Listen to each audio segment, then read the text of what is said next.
In this week alone, 2 high school students under heavy scrutiny after sexting scandals amongst their students, one across the country in Colorado and one very close to home here that we covered yesterday at Kings Park High School on Long Island. Yeah, 2 students were arrested, 20 others suspended for receiving or sending out video of 2 students engaged in a sexual act. But how much trouble can students get into doing this? And should these students who just received this, they didn't ask for it, just got it on their phone, should they really be suspended? Joining us now to talk about kind of the legal and also the psychological issue here, we have U.S. New York criminal attorney Deborah Blum and also psychologist Dr. Jody Gold. Good morning to both of you ladies. Good morning. And I got to tell you, the reaction from parents of suspended students, they are really upset. They understand this is wrong, and obviously these students that took this video were wrong to do so and distribute it.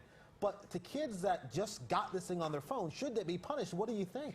Absolutely not. 20 students, as you know, were suspended, and most of those were just for receiving the video. And then their parents were told that if their students went to the school during the period of suspension, they would be arrested for trespass. How could these students be threatened with arrest? I understand that the school wants you to report if you receive such a message. Okay. But so you're not okay with it, but you think it's okay, doctor, don't you? No, I don't think it's okay to arrest kids for receiving a sext. No, but as far as suspending those kids, do you think that's okay or no? I don't think it was okay to suspend them. I think it was okay to suspend the kids that forwarded any messages. I think the kids that received it, I think the superintendent overreacted. I think his message is that kids need to be upstanders, not bystanders. Okay, I hear that, and stand up for what is right and what's wrong. I got that. But I want to know, as a parent, legally, what are my rights as a child? Can a superintendent do that legally? Say that my kid is suspended just for receiving a text?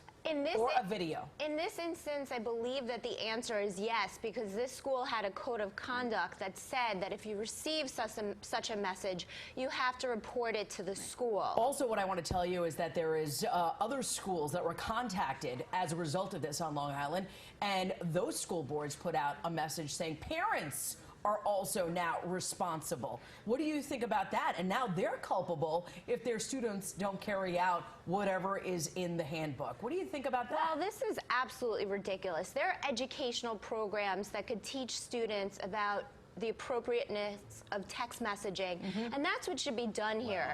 Instead these programs are out there. We've had these lessons. We said kids don't sex. Kids don't sex. You probably told you stop sexting. Don't do it, right? And yet it continues to happen. One of the fathers of one of the kids who was suspended is like, look, if a kid was to go into the principal every time they received a piece of porno on their phone, they'd be in every day.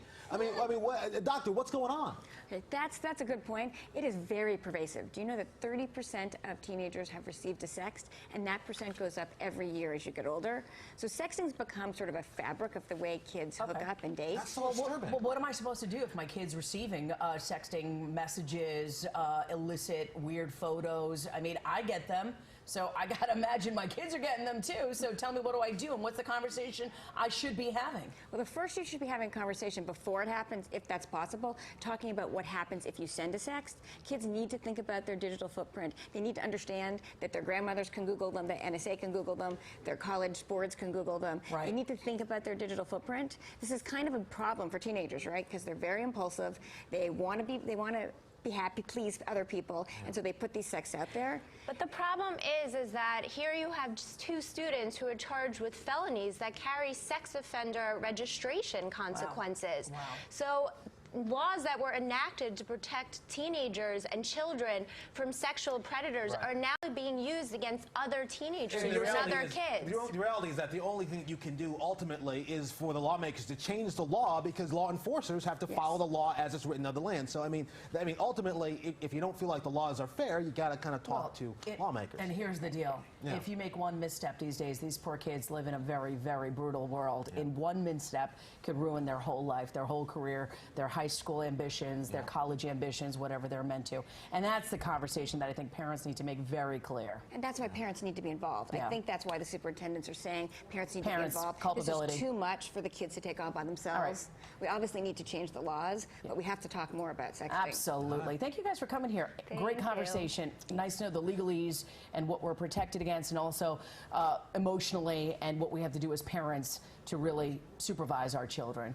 Let us know your thoughts about this whole sexting scandal on our Twitter page. Go to our Facebook page, leave your comment.